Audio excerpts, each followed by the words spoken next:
AP ముఖ్యమంత్రి YS Jagan ఏం చేసినా ఎల్లో మీడియాకు తప్పే. వైఎస్ఆర్ కాంగ్రెస్ పార్టీ అధ్యక్షుడిగా జగన్ రానున్న ఎన్నికలకు సన్నద్ధమవుతూ ఉన్నారు. పార్టీ అభ్యర్థులను ఎంపిక చేస్తూ ఉన్నారు. ప్రజాదరణ లేదనుకున్న వారిని పక్కకు తప్పించి కొత్త వారికి అవకాశం ఇస్తున్నారు. ఇలా మార్చడమే తప్పని ఎల్లో మీడియా అడ్డగోలుగా వార్తలు వండివారుస్తోంది. తాము డబ్బు కొట్టే టీడీపీలో ఎన్ని మార్పులు చేసినా వారికి బాగానే ఉంటుంది. వైఎస్ జగన్ ఆయన పార్టీలో మార్పులు చేసుకుంటుంటే ఏడుపుగొట్టు రాతలు రాస్తున్నారు. ఏపీని పట్టి పీడిస్తున్న ఎల్లో వైరస్ పై కేఎస్ఆర్ విశ్లేషణ చూద్దాం. ఏపీ శాసనసభ ఎన్నికల్లో వైఎస్ఆర్ కాంగ్రెస్ పార్టీ ఎవరికి టికెట్లు ఇవ్వాలో ఎవరికి ఇవ్వకూడదో ఈనాడు రామోజీరావు దగ్గర సలహాలు తీసుకోవాలి కాబోలు. వైసీపీ రెండో జాబితాలో చేసిన మార్పులు చేర్పులపై ఈనాడు మీడియా ఒక చెత్త కథనాన్ని వండింది.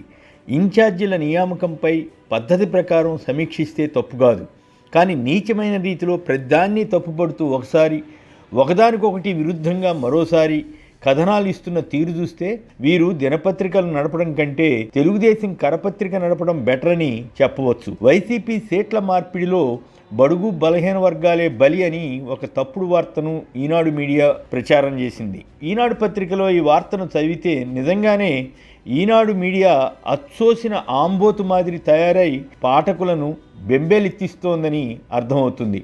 ఇక్కడ ఒక మాట చెప్పాలి. గతంలో టీడీపీ అధినేత చంద్రబాబు నాయుడు ఆయా టూర్లలో కానీ ఆయన కుమారుడు లోకేష్ యువగళంలో కానీ పలువురు టీడీపీ అభ్యర్థులకు టిక్కెట్లు ఇస్తున్నట్లు ప్రకటించారు. కొందరిని మార్చుతున్నట్లు కూడా చెప్పేవారు. కానీ ఏ అధికారంతో లోకేష్ ఆయా చోట్ల పలానా వ్యక్తి తెలుగుదేశం అభ్యర్థి అని ప్రకటిస్తూ వచ్చారు అంటే అది పెత్తందారీ ధోరణి కాదా?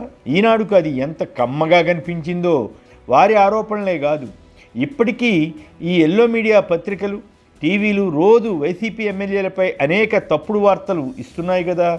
వారిలో కొందరిని పార్టీ అంతర్గత సర్వేల ఆధారంగా మార్చితే ఇదే ఈనాడు ఆంధ్రజ్యోతి మెచ్చుకోవాలి కదా. ఇప్పుడు కూడా ఎందుకు ముఖ్యమంత్రి జగన్పై పడి ఏడుస్తున్నారు అంటే వీరు ఆశించిన విధంగా ఎవరిని మార్చకపోతే అప్పుడు ఇంకేముంది, కేసీఆర్ ఇలాగే మార్చలేదు ఓడిపోయారు, ఇప్పుడు జగన్ పని అంతే అని ప్రచారం చేసేవారు.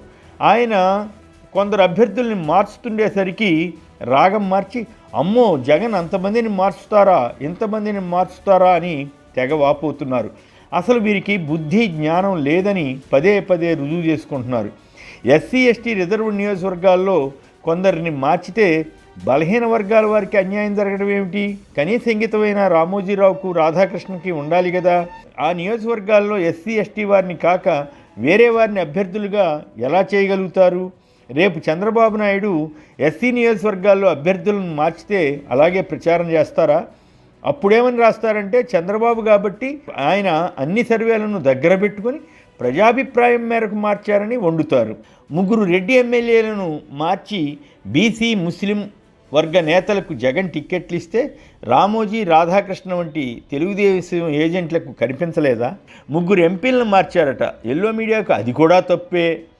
పోనీ వారి బదులు వేరే వారికి ఇచ్చారంటే అదేమీ కాదు. మళ్ళీ బీసీ ఎస్టీ నేతలకే టిక్కెట్లు లభించాయి. వైఎస్ అవినాష్ రెడ్డికి టిక్కెట్ ఇచ్చేస్తున్నారని ఒకటే రోత చేస్తున్నారు. ఆయనపై వివేక హత్య కేసులో ఆరోపణలు వచ్చాయి కనుక టిక్కెట్ ఇవ్వకూడదని అన్నారు. మరి అదే సూత్రం టీడీపీకి వర్తించదా? అంటే చంద్రబాబు ఏమి చేసినా సమర్థించడం, జగన్ ఏమి చేసినా తప్పుడు ప్రచారం చేయడం, ఇదే నిత్యకృత్యంగా పెట్టుకున్న ఈనాడు ఆంధ్రజ్యోతి టీవీ5 వంటి మీడియాలను జనం నమ్మే పరిస్థితి లేకుండా పోయింది. వార్తలు రాయకుండా ఏడుపుగొట్టుతనంతో స్టోరీలు ఇస్తున్న తీరును సభ్య సమాజం అసహించుకుంటోంది. అయినా వారి వైఖరి మారడం లేదు. వైసీపీ వారు ముందుగా తాము ఎవరికి టికెట్లు ఇస్తున్నది జాబితా సిద్ధం చేసి రామోజీకి పంపి ఆయన ఆమోదముద్ర పడిన తర్వాత ప్రకటించాలేమో. ప్రస్తుతం జగన్ తన పార్టీ వారితో మాట్లాడుకుంటూ తన వద్ద ఉన్న నివేదికల ఆధారంగా టికెట్లు కేటాయిస్తున్నారు. ఆయన ఎమ్మెల్యేలను కొనసాగించినా ఈనాడు మీడియా ఇలాగే చెత్తగా రాస్తుంది, కొనసాగించకపోయినా ఆయా నేతలను రెచ్చగొట్టే యత్నం చేస్తుంది. ఇదంతా దేనికోసం? తన ఎదుట కూర్చుని జీ హుజూర్ అనే చంద్రబాబు కోసమే కదా. రామోజీరావు రాధాకృష్ణలే పెత్తందారీ బూర్జువా మనస్తత్వంతో దారుణంగా ఏపీ సమాజానికి శత్రువులుగా మారారు.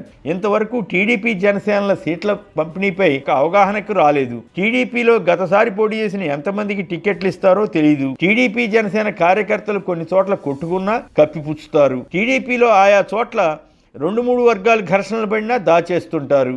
తిరువూరులో ఎంపీ కేసినేని నాని ఆయన సోదరుడు చిన్ని వర్గాలు తన్నుకున్నా దాన్ని జిల్లా పేజీకే పరిమితం చేసి మిగిలిన రాష్ట్రానికి తెలియకుండా చేయాలన్న విషయం అర్థం కాదా? జగ్గంపేటలో టీడీపీ జనసేనలు ఎలా ఘర్షణ పడ్డాయన్నది బహిరంగ రహస్యమే అయినా ఈనాడు, ఆంధ్రజ్యోతి వంటివి ఆ వార్తలను మొదటి పేజీలో ఎందుకు ఇవ్వడం లేదు? సోషల్ మీడియాలో ఇవన్నీ క్షణాల్లో వచ్చేస్తున్నాయి కదా. టిక్కెట్ల సమయంలో అన్ని పార్టీల్లోనూ నిరసనలు ఉంటాయి, కానీ వైసీపీలోనే ఇలాంటివి ఉన్నట్లు చెత్తరాతలు రాస్తున్న ఎల్లో మీడియా తీరే ఘోరంగా ఉంది. ఒక పద్ధతి పాడు లేకుండా విశ్లేషణలు ఇస్తున్న వీరి వైనం నీచాతి నీచం. అందువల్లే ఈనాడు, ఆంధ్రజ్యోతి, టీ5 వంటి మీడియా సంస్థలను ఎల్లో వైరస్గా జనం అనుకునే పరిస్థితి ఏర్పడింది.